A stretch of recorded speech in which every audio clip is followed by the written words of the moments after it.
me vinrent des réflexions sur la vanité, car toujours elle m'apparut non comme un vice, mais comme une maladie. Et celle-là que j'ai vue s'émouvoir de l'opinion de la foule et se corrompre dans sa démarche et dans sa voix à cause qu'elle devenait spectacle et tirait des satisfactions extraordinaires de paroles prononcées à son propos, celle-là dont la joue se chargeait de feu parce qu'on la regardait, j'y voyais autre chose que stupidité, mais maladie. Car comment tirer satisfaction d'autrui si ce n'est par amour et don à autrui ?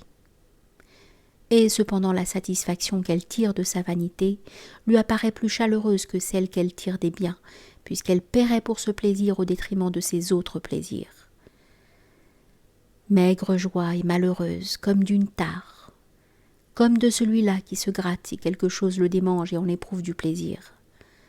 La caresse, au contraire, est abri et demeure. Cet enfant, si je le caresse, c'est pour le protéger.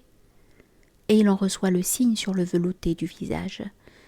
Mais toi, vaniteuse, caricature, ceux-là, les vaniteux, je dis qu'ils ont cessé de vivre. Car qui s'échange contre plus grand que soi s'il exige d'abord de recevoir ?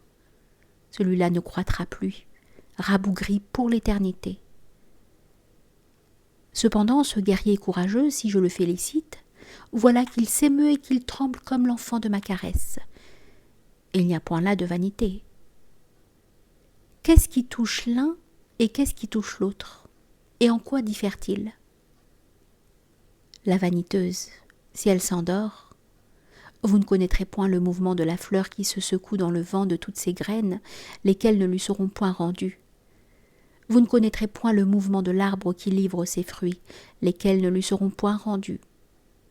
Vous ne connaîtrez point la jubilation de l'homme qui livre son œuvre, laquelle ne lui sera point rendue.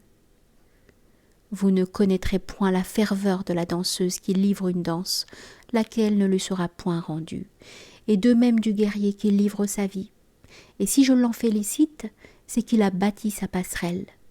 Je lui apprends qu'il s'est renoncé dans tous les hommes, et le voilà content non de soi, mais des hommes. Mais le vaniteux caricature. Et je ne demande point la modestie, car j'aime l'orgueil qui est existence et permanence. Si tu es modeste, tu cèdes au vent comme la girouette, puisque l'autre a plus de poids que toi-même.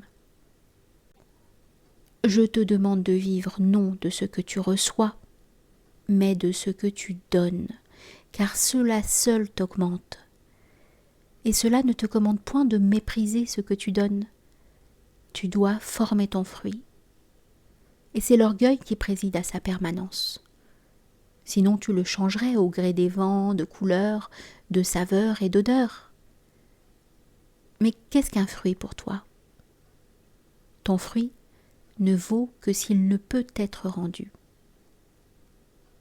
Celle-là, sur son lit de parade, et vivant les acclamations de la populace, je donne ma beauté, ma grâce et la majesté de ma démarche, et les hommes admirent mon passage, lequel est nef merveilleuse de la destinée, et je n'ai qu'à être pour donner.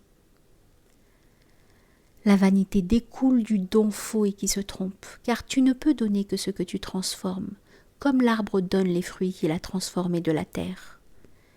La danseuse, la danse qu'elle a transformée de sa marche, et le soldat son sang qu'il change en temple ou en empire. Mais la chienne en chaleur n'est rien, malgré que les chiens l'entourent et la sollicitent, car ce qu'elle donne, elle ne l'a point transformée, et sa joie est volée à la joie de la création. Elle se répand sans effort dans les désirs des chiens. Et celui-là qui éveille l'envie et qui en hume l'arôme, heureux s'il est envié. Caricature du don. Et il se lève pour prendre la parole dans les banquets. Il plie vers les convives comme l'arbre lourd de ses fruits. Mais les convives n'ont rien à cueillir. Mais il en est toujours qui croient cueillir, car ils sont plus sots que le premier, et s'estiment honorés par lui.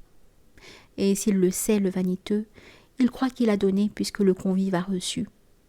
Et ils se balancent l'un devant l'autre, comme deux arbres stériles.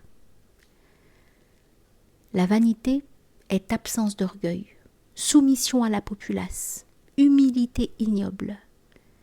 Mais tu cherches la populace pour qu'elle te fasse croire à tes fruits. Ou celui-là qu'en oublie le sourire du roi. Il me connaît donc, dira-t-il. Mais s'il était en lui amour du roi, il rougirait de plaisir sans en rien dire. Car ce sourire du roi n'aurait pour lui qu'un sens. Le roi accepte le sacrifice de ma vie. Et toute sa vie d'un coup est comme donnée et échangée contre la majesté d'un roi. J'ai contribué, pourrait-il dire, à la beauté du roi qui est beau d'être l'orgueil d'un peuple. Mais le vaniteux envie le roi. Et si le roi lui a souri, il se drape dans ce sourire et se promène comme une caricature pour être envié à son tour. Le roi lui a prêté sa pourpre, car il n'est là qu'imitation et âme de singe.